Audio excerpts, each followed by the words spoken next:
Hey y'all, you win! I'm finally making a video explaining the truth behind ICT's concepts and how they relate to the traditional world of trading. And most importantly, I'll explain in one video all of ICT's methodology in a nutshell, no pun intended, and where to go if you want to learn more without wasting months of your life following a self-proclaimed mentally ill man down his rabbit hole of wild concepts and half-baked conspiracies. Let's get into it. Who is ICT? The Inner Circle Trader, also known as Michael J. Huddleston, is a well-known trading educator on YouTube. He has developed a unique set of trading concepts that focus on understanding the behavior of institutional traders. His teachings have gained a large following due to a bit of online hype, some positive and some negative, much of it self-promotion. Here's something to consider. How many career traders, and I don't mean online trading personalities banking on prop firm partnerships or the influencer types, I mean those who have really beat the markets year after year for a successful career. But seriously, how many career traders do you know who are trading ICT concepts as a serious trading methodology?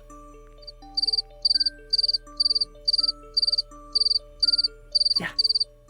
I think this topic is really important because I've seen a lot of really great new traders get sucked into ICT concepts, never to trade or be heard from again. No trading program should be so mutually exclusive that you aren't willing to or allowed to explore other teachings or methodologies. That's a couple of red flags already. This is a self-employed profession, not a cult.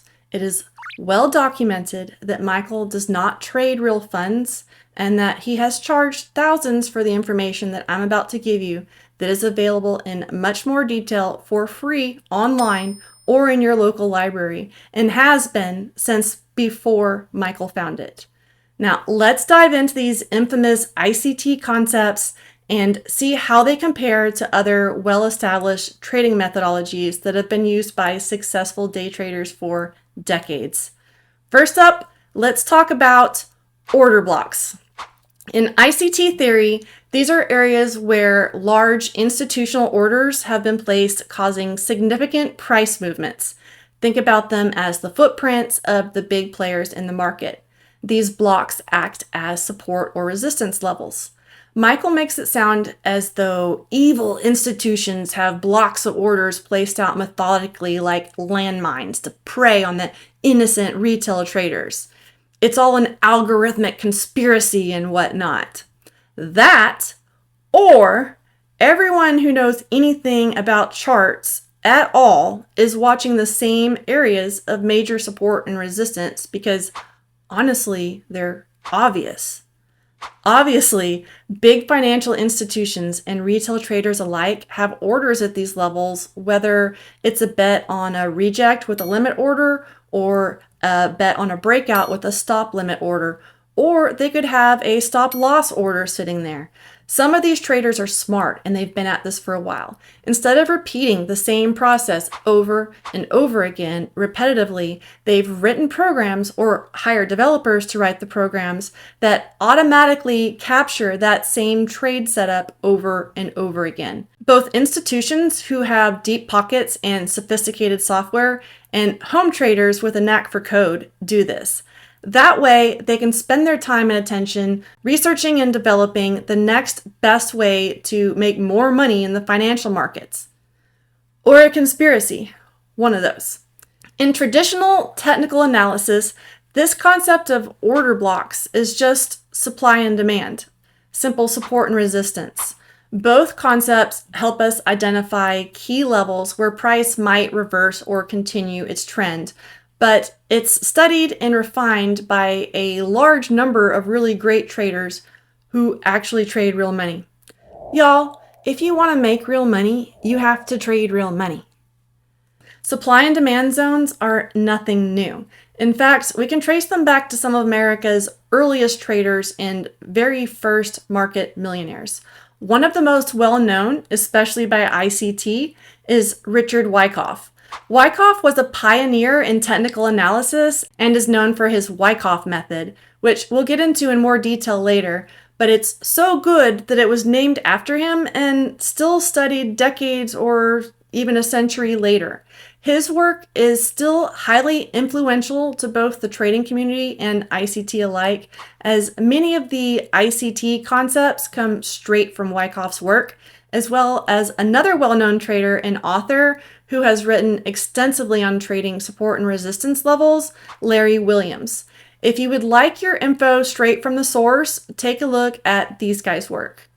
If you've heard of ICT, you've heard of smart money concepts.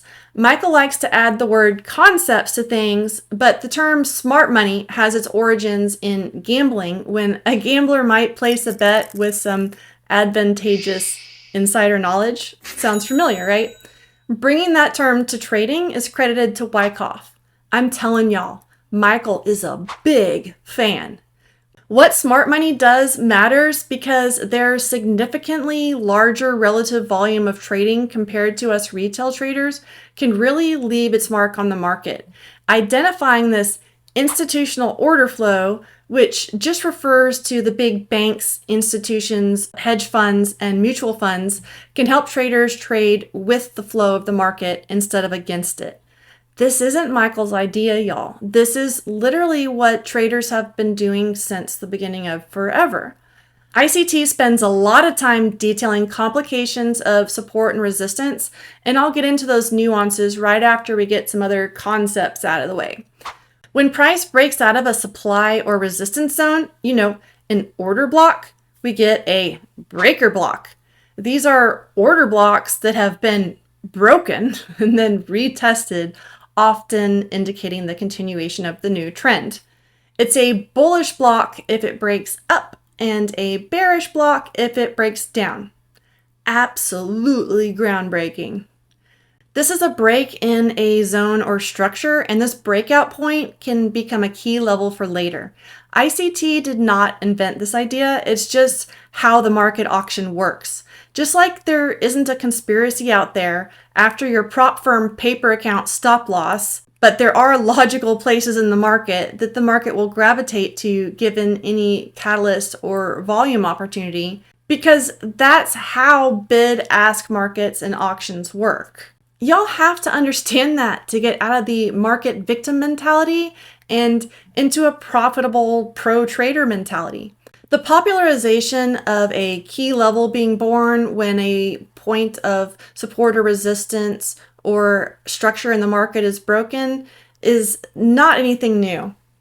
As usual, it goes back to our pals Wycoff and William.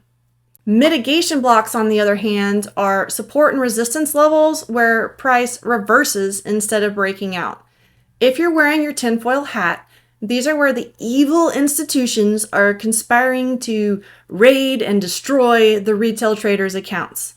This drama has to be how he reels them in. A mitigation block is just a place where price reverses. It could be a new swing high, it could begin a shift in structure, or it could define a range. It's bullish if the reversal shifts into a bullish trend at support, and it's bearish if it reverses at resistance. It's a new or old support or resistance level that wasn't broken. That's it. Just as support and resistance traders use these levels in the market where price breaks out in breaker blocks, it can reverse in a mitigation block. Now that you know those terms, please never use them again. Now let's discuss a market structure shift. This is the basic concept when a market transitions from one phase to another, such as from a bullish or bearish trend indicated by breaking key support or resistance levels, a trend line, or a chart pattern. If ICT convinced you that he was the first to look for market structure shifts, then get with me. I have a ski vacation that I would like to sell you in Florida. It's great. You're gonna love it.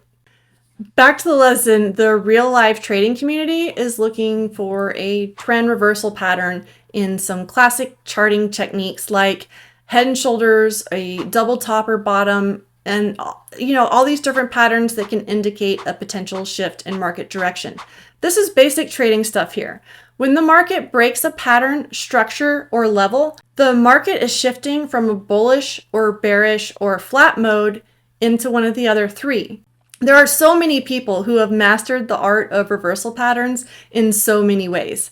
ICT does cover basic chart patterns like bull and bear flags, gaps, dojis, and that sort of thing, but so does everyone else. These are important basic topics for a trader to understand, but it's a lot easier to continue learning and to talk to other traders if you know the more well-known trading terms and skip the personal emotional drama. Larry Williams is the OG market structure concept pioneer and the inspiration for some of the content in the ICT courses. Larry started trading in the 1960s and traded for over 40 years. I'm sure he never imagined his work being knocked off and sold online like this. He has written several books, including Long-Term Secrets to Short-Term Trading and How I Made $1 Million Last Year Trading Commodities. It's important to note that these were written in the before times when he had to be legitimate to earn his success both in trading and to become a respected and trusted trading educator. I bet we know someone who has his poster on the wall. Larry developed several indicators that are still popular, including the Williams Percent R and the Ultimate Oscillator. He also did a lot of work studying seasonal patterns in addition to chart patterns. If you want to call yourself a financial nerd, learn from Larry, not a groupie. How about kill zones? Most traders will come out of their trading journey with their own lingo for their trading systems, and this is a pretty good one. It sounds exciting, maybe even enough to listen to hours of rambling tinfoil hat stuff for crumbs of info on it. A kill zone is just a fancy name for the prime trading times when an exchange opens or closes. As any trader can tell you, most of the volume for a trading day occurs in the opening session. Time of day is really important in trading. Kill zones just refer to the times that the largest world exchanges open and close. Specifically, the Asian Open, the European Open, the American Open, and the London close that happens during the American session. And here's why we like them. It's a time of day that we can predictably see high volatility and volume, also known as liquidity. Wow, that was 2 hours of crying wrapped up into a few sentences.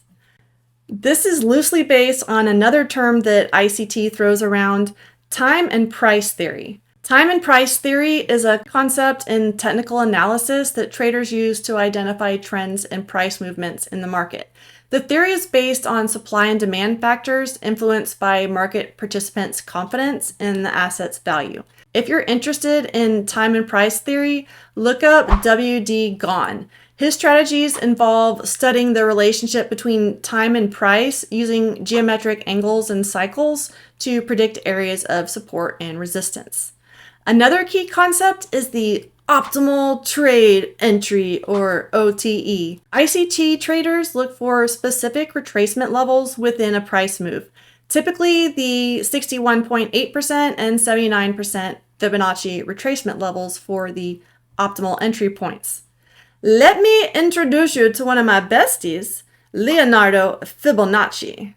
This is literally the generic Fibonacci retracement strategy used by many traders to identify potential reversal levels within a trend. The OTE is literally just a Fibonacci retracement strategy used by so many traders that it would be impossible to count. They're even super easy to program into automated trading algos if you love your tinfoil hat. Basically, when the market makes a move, especially an impulsive move with a lot of strength, it's likely to retrace that move and has a high likelihood of retracing the move and reacting at a Fibonacci point, most commonly within the golden pocket, or the area between the 38.2% and 61.8%. The 50% or the midpoint is often used as well, and in my opinion is underutilized by retail traders.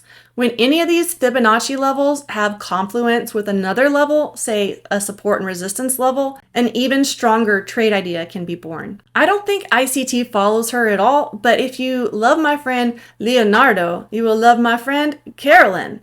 also known as the Fibonacci Queen.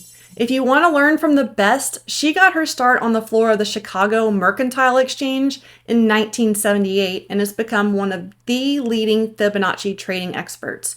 She even wrote the book on it. It's called literally Fibonacci Trading. If you want to learn about her methods, that's a great place to start, or you can find videos and other teachings online. She teaches strategies with entries and exits based on Fibonacci retracement and extension levels with a methodical risk to reward ratio. Y'all might really like her. Carolyn has a unique approach. She watches Fibonacci ratios on both the time and price axis of the market, as well as coming up with some symmetry projections. While she has absolutely nothing to do with ICT, she's a great example of a legitimate source for trading methodologies who actually created her own ideas, and because she had such great success, has offered them up to up-and-coming traders both on and offline. And honestly, you'll learn so much more about trading and so much less about weird random thoughts from Carolyn. Let's not forget the infamous fair value gap, or FVG. This is a price gap that occurs when there's a significant imbalance between buyers and sellers, often leading to a quick price movement that will kind of skip over some price levels. In market profile theory, we have areas known as single prints, where a single price level is traded only once during a session, indicating a strong directional move. The main difference is we see this on a TPO, or time price opportunity chart. Similarly, in volume profile theory, we have areas known as low volume nodes, where there is minimal trading activity. We use a volume profile indicator to identify these areas. ICT calls these liquidity voids, but there's a lot more information available if you study volume profile low volume nodes. All three of these concepts identify areas in the market where price, and therefore orders, may have been skipped over. Price can quickly move into them given an opportunity and be used as a potential breakout or reversal point. Here's the thing. Market profile and volume profile are heavily studied and well covered in both paid resources like books and for absolutely free online. There's no reason to reinvent the wheel on these concepts. They are proven and powerful, but as always, when given the choice between learning from a maniac or learning from the experts, who are you going to pick? If you pick the drama, let's be honest, you're not ready for where we're going. These tried and true methods for determining when and where to place trades have been used since today's traders, or even their parents, were in diapers. If you're interested in market profile, and in my opinion, it's well worth the time investment, go to the source, Jim Dalton. He's been around and respected for decades. His books are basically essential reading, Mind Over Markets and Markets and Profile. All of the books I'm mentioning are linked, by the way, but Dalton has made many millionaires teaching his approach of integrating market structure, volume, and time to see the market in a predictable way. Seriously, highly recommended. I always like starting at the source, and for volume profile, that's J. Peter Steidlmeyer, I don't think I got that right, of Trading with Market Profile, where you can take a deep dive into the methodology. He's not new to the markets either. He developed his concepts in the 1980s as a trader on the Chicago Board of Trade. ICT focuses a lot on equilibrium, which he also sometimes calls consequent encroachment. That's a lot of words for the midpoint, 50%. The midpoint is used not only by Fibonacci traders, but by all sorts of market strategies, including market profile and even simple price action traders who watch the midpoints of different candles. The midpoint calculation is important to many of the trading concepts mentioned here, but ICT wins the award for most obscene rebrand for the concept of midpoint.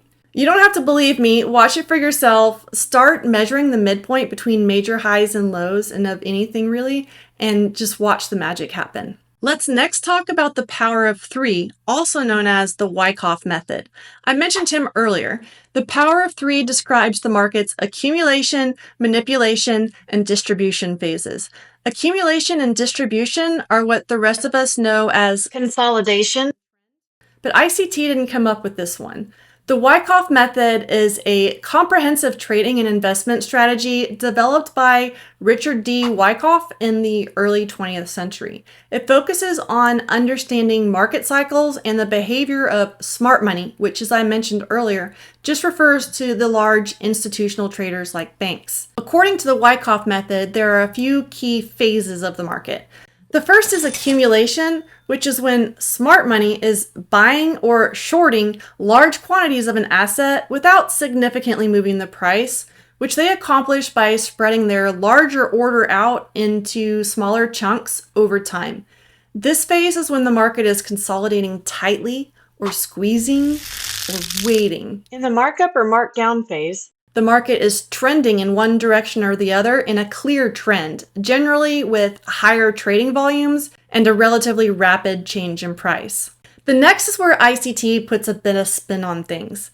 Wycoff's original method has the markup or markdown phase, and ICT calls this the manipulation phase. It does sound much more dramatic. Manipulation really appeals to the clickbait crowd who really feel like a victim of their circumstance and want to stick it to the man in the markets. And those of us who trade for a living know that that's not where it's at.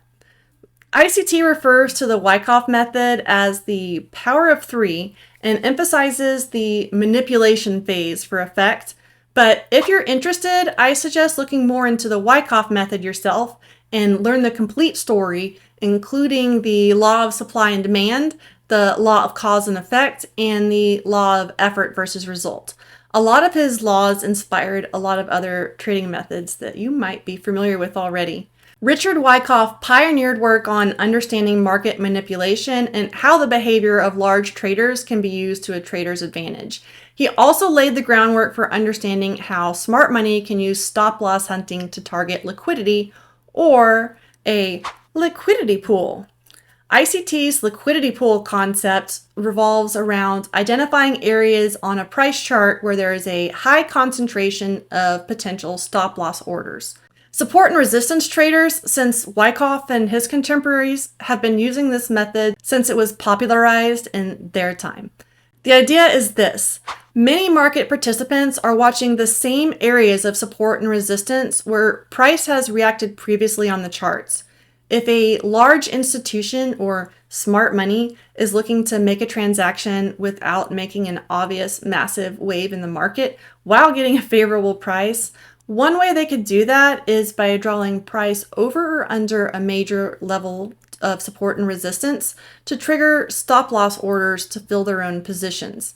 It's a temporary price movement that allows them to enter or exit the position in these liquidity pools where stop losses are likely to trigger just beyond these major levels. To be clear, this is not originally an ICT concept. This is a concept that has been around since the OGs like Wycoff, Jesse Livermore, and ICT's other idol, Larry Williams. They all came long before Crazy Mike and are proven traders. Driving price into one of these levels can create volatility that smart money needs in order to do their business at a level.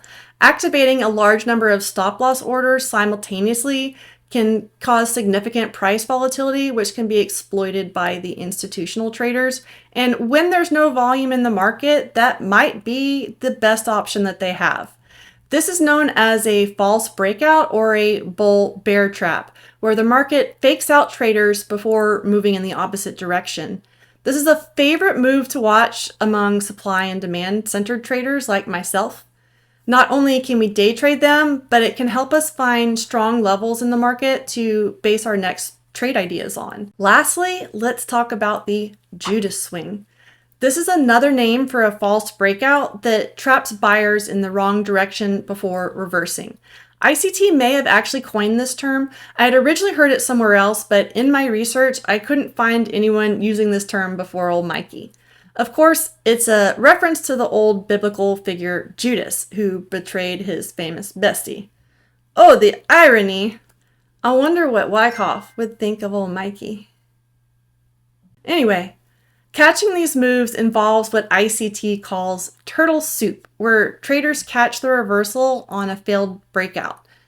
This term was not coined by ICT, but rather the famous turtle traders of the 1980s, which was a group of traders trained by Richard Dennis and William Eckert. The strategy got the name because the strategy used to cook the slow turtles who were late to try to jump on the trend, trying to bank on a breakout that turned out to be a false breakout. It's a play a lot of contrarian or reversal traders love to watch for and have since ICT was conning kids on the playground. And before I go, last but not least, the ICT Silver Bullet. Let me demystify that for you real quick. The ICT Silver Bullet is when you have all three of the major things that we've been talking to come together for a setup. It's within a kill zone time of day. You can find a fair value gap, liquidity zone, or break in structure, and then wait for the retest and enter.